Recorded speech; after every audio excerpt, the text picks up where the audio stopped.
is, do we have an home say this morning? If not, put someone in. And third thing, does anyone know where the little clock is that goes up here? Somebody was in here and moved things around. There is one here. So the bell rang 4 minutes ago, and now it'll ring again. Thank you. Thank you. That'll work. Good.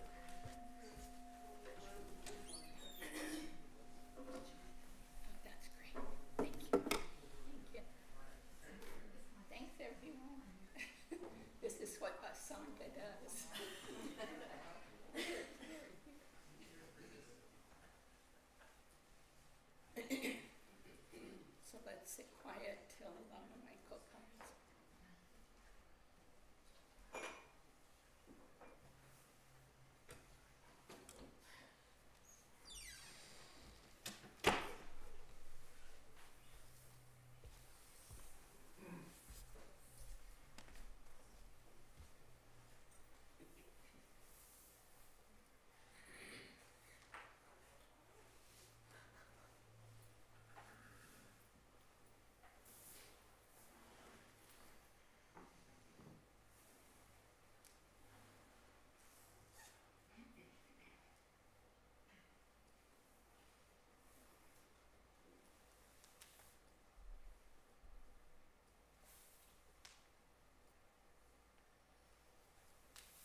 First of all, good morning. And can you hear this?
So this morning,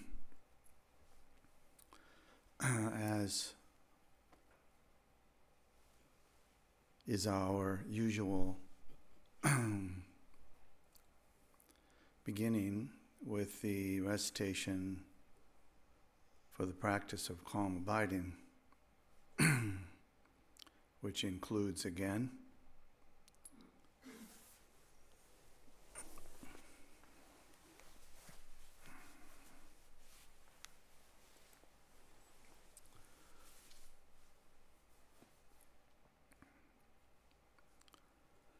in addition to the sense of turning our minds to refuge in the three jewels of the Buddha, the Dharma, and the Sangha, we also give rise to bodhicitta, the aspirational variety. So there are two kinds of bodhicitta. There is the aspirational bodhicitta, which is our wish to engage in the practice of bodhicitta and to manifest its fruit of unbounded loving kindness, compassion, joy in the positive deeds of others,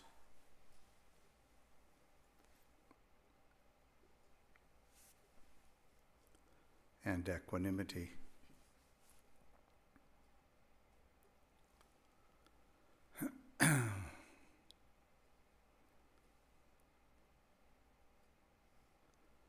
So we'll recite the refuge and bodhicitta prayer together 3 times to begin.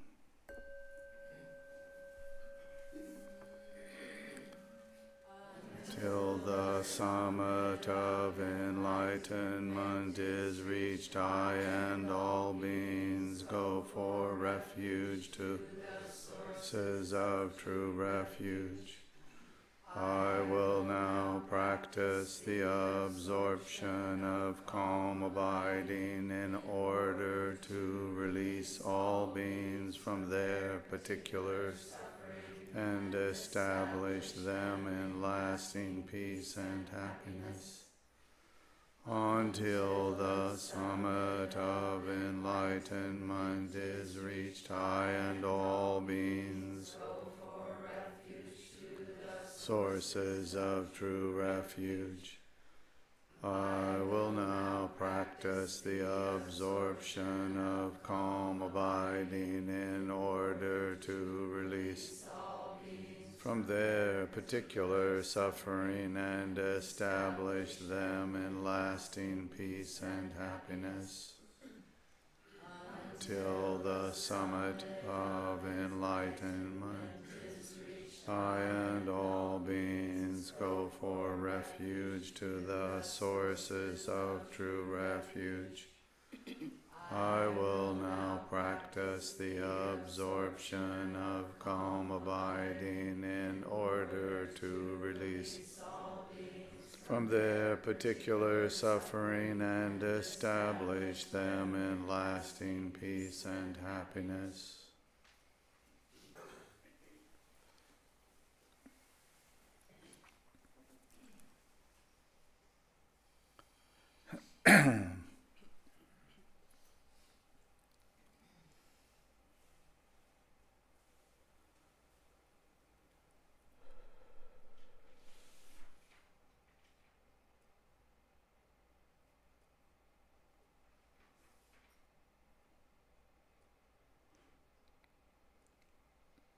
Any of our Dharma practices,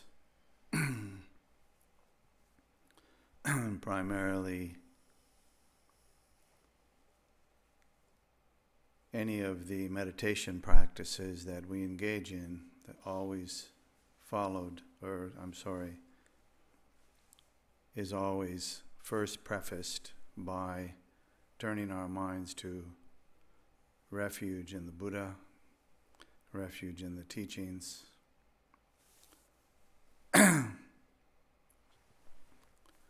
We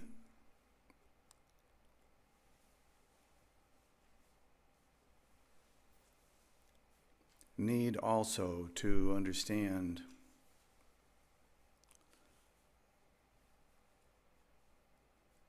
that our ultimate intention is to recognize the nature of mind itself.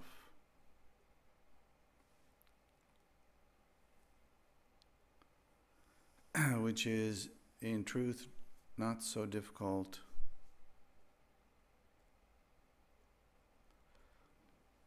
Since every thought and every word we speak, every experience we have,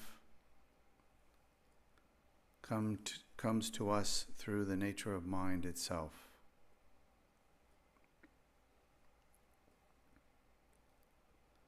So in one way, the truth is, we do not need to look for the nature of mind, since it is present with us before we were born and will be after we end this life. So something so profound, so important, it would seem it must be easy to recognize.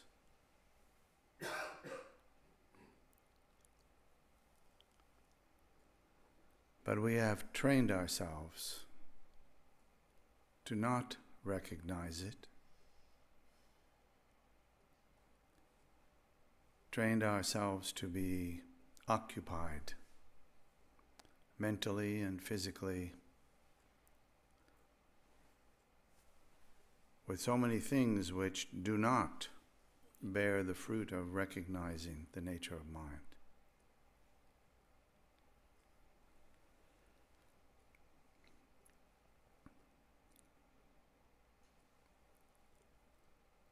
So in the practice of shamatha, every time we engage in the practice, every time we place our awareness upon a breath, which is coming and going,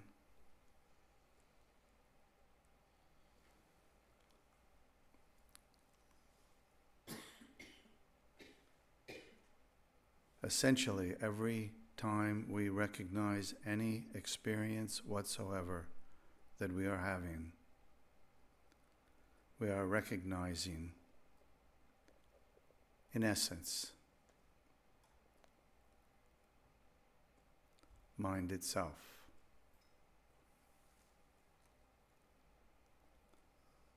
mind itself is with us all the time. The nature of that mind itself, however, is sometimes difficult to recognize. So in the practice of shamatha, we want to set the stage that will allow us to recognize that nature.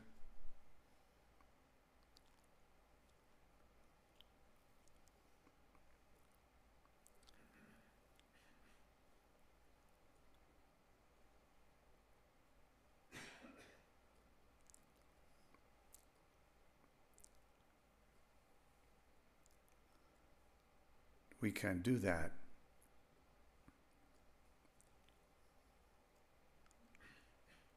most effectively for most of us by engaging in small pieces of the practice itself. So resting our awareness on the experience of breathing, for example, is one method.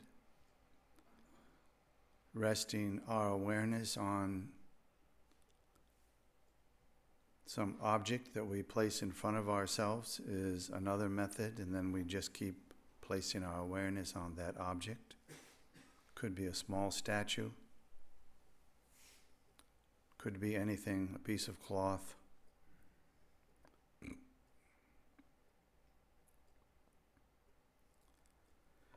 It's very easy to place our minds on our breath or on an object external to ourselves. It's very difficult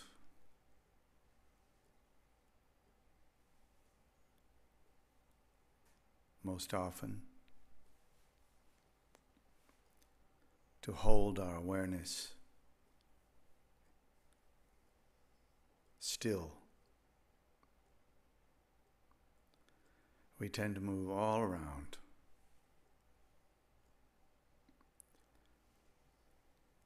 So one method which can be extremely useful if practiced diligently, and it can be practiced diligently without interrupting a single thing in your life.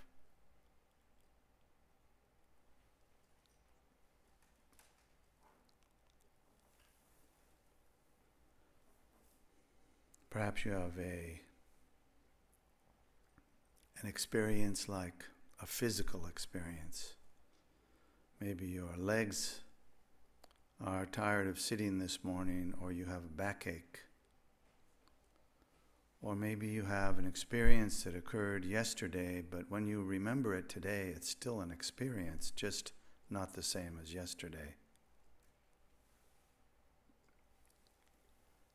If we try to rest our awareness on any of these things for a long period of time, it's very difficult to hold the awareness there. But if you place your awareness on a little pain in your leg, or perhaps a sense of joy from something you remember yesterday, or a sense of joy for something you plan to do tomorrow, it doesn't matter what the experience is. In the context of our ordinary lives, it makes a great deal of difference. In our meditation practice, it really doesn't matter what the experience is. Though it has been said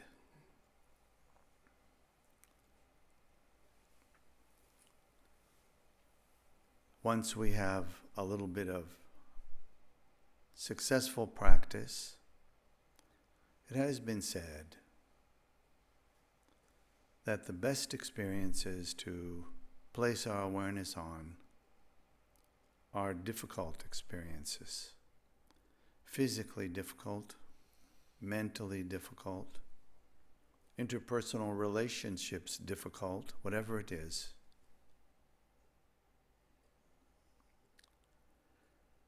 But difficulty does not translate into difficulty in placing our awareness on that experience. Again, it has been said by some very authoritative figures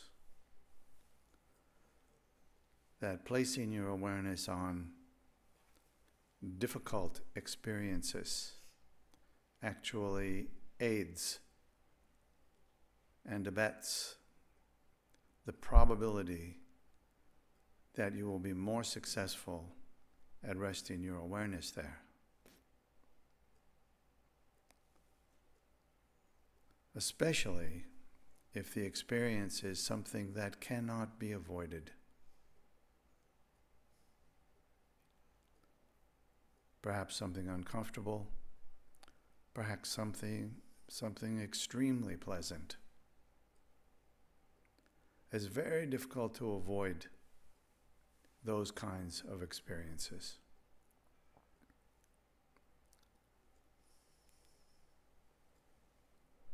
So sometimes we decide not to meditate because we're having a difficult time and we just can't quite do it.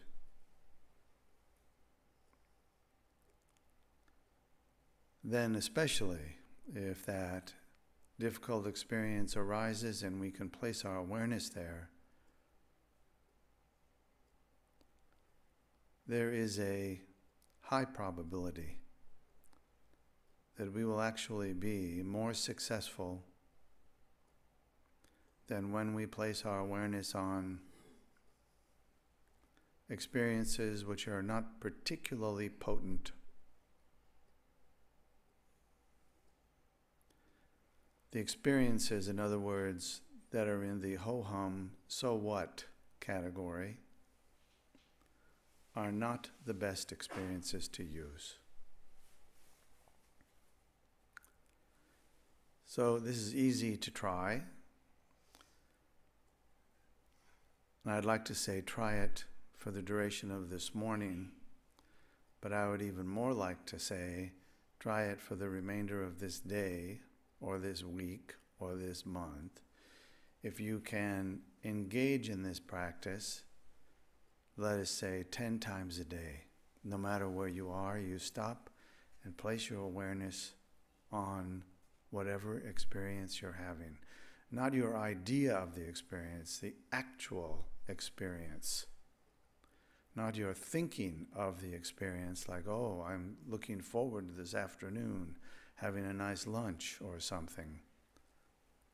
No, this is the experience to have when you're having the lunch, when you're actually eating it, to stop for a moment and place your awareness on the experience while you're eating, or while you're sitting, or while you're walking.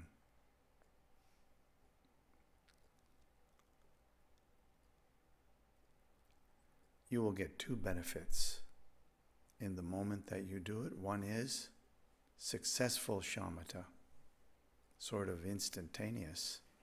It may not last long, but you will perhaps have it last long enough to recognize that you did it. That is so important.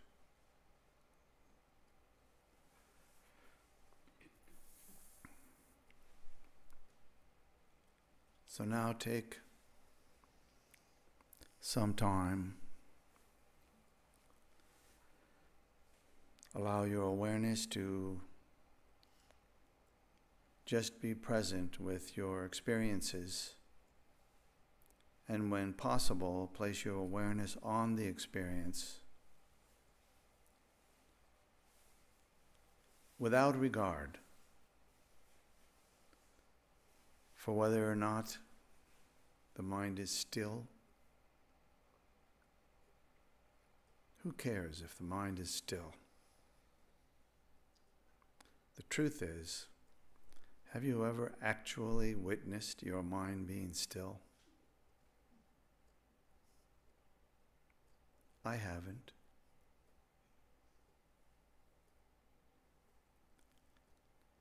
but you might be able to witness your awareness being still, resting on the experience arising. Put your mind there.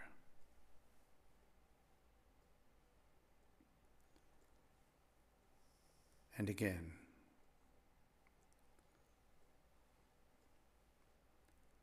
every day,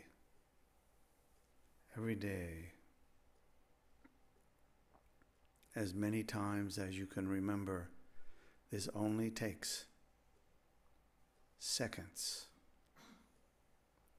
And in the process, you will develop a habit of being present with your own experiences, which in time will lead to the direct recognition of the nature of mind, the source of all of those experiences. So this is not an exercise.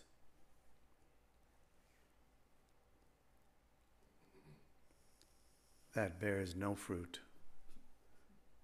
It is a meditation which can bear extraordinary fruit.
Let's take a little stretch in place.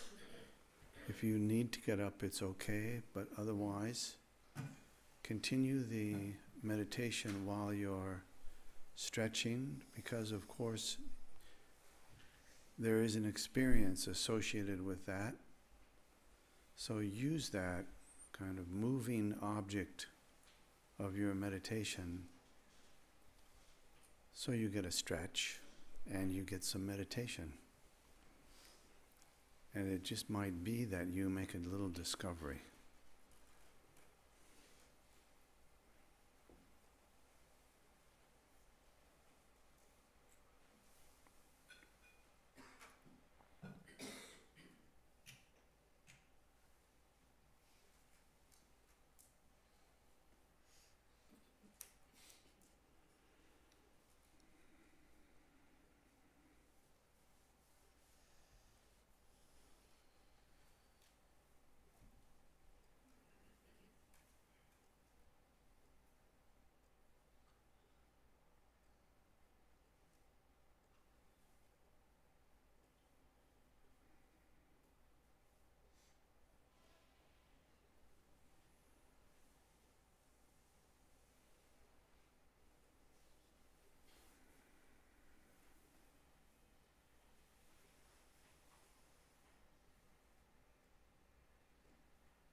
this virtue may I quickly realize Mahamudra and establish all beings in that state.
Okay, soon it will be tea time, but first, a number of announcements. So this is first Sunday of the month, and usually we do a full day, but due to a number of circumstances, including our 2-day refuge ceremony this past week, 2-day retreat and refuge ceremony, we're going to have a half a day today. No potluck, so you have to go find your own lunch. So the schedule for the rest of the morning is tea time. Please come back for Dharma discussion if you can, which I will lead. And then another short break, and then Sally Allworth will lead us in a final shamatha session along with the aspiration for Mahamudra prayer at the end. So please stay as long as you can, and we will end at noon. Also, Lama Michael is going to have some R&R this month, a rare and amazing thing. So I doubt that it'll be very much R&R, but you can help with that by leaving him alone if you can. If you have to call, okay? I mean, he doesn't know I'm going to say this, so I'll probably get some grief later, but so thirdly, the board, KCC board and program council will be meeting this afternoon to begin to fashion a process where people can all have input into the transitions that have gone on and will go on. So I just want to reassure you that that is being thought about, and we will take our time so that we can hear from everyone who wants to have input, because we want to hear that. The board wants to hear, the program council wants to hear, the teachers want to hear from you, but we need to get a process together where that can happen. So practice will carry on, and I'll start with tomorrow, Monday, your own practice wherever you are. Tuesday, this week there's a Green Tara practice. There's a short form at 6 p.m. just for a half hour. And then if you want to stay or come for the long form at 7. And there are longtime students leading those, and it's quite beautiful. So that's Tuesday evening. Wednesday evening is our usual Chenrezig, 7 o'clock.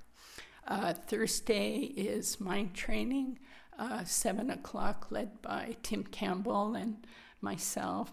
And then what happens? Oh, Saturday, I will continue the equanimity and diversity discussions. That will be this Saturday, 10 to 12. If you were in the class, please come. If you weren't in the class, please come. But you need to look at the 9 hours of class that has already happened and the handouts online. So you don't need to register, just show up. If you have questions about that, you can see me at break. Then maybe Dora wants to talk about the winter retreat coming up. The winter retreat, which is nudged towards spring this year, but we thought we'd stick with our old name, out at our beautiful retreat land, SCOL, is happening, and it'll be a 2-month period between February 15th, April 13th, and I think, let's see, there will be an announcement that will have a link for you to say which dates you want to come and be part of it. Oh, it's on the website, okay. So you can start doing that and basically letting Linda know the dates that you want to go. Everyone has their own cabin, meals are provided, we have a schedule we keep together, and evening aspiration prayers that we do together, and otherwise it's practice on your own. So the preparation is to work with your mentor to determine what your program will be, and then please come. Okay. Are there other announcements? Yeah, Anthony, can you give Anthony a microphone? No, it doesn't work. Oh, Sorry. you can use Dora's. Probably the batteries are dead there. Thank you, Anthony. We are still having our pre-personal retreat season out at SCOL. So the coming weekend is quite full, but the following last weekend of January is still open. If people want to come out and visit for a few days, please contact me either during the break or by email. So please come out. There are people there this weekend, and everybody's been enjoying it who has come. Thank you, and thank you for offering that, Anthony, our one staff person out at SCOL. Okay, other announcements? All right, let's have tea, and Carolyn will ring a gong when we want you back, 10 or 15 minutes.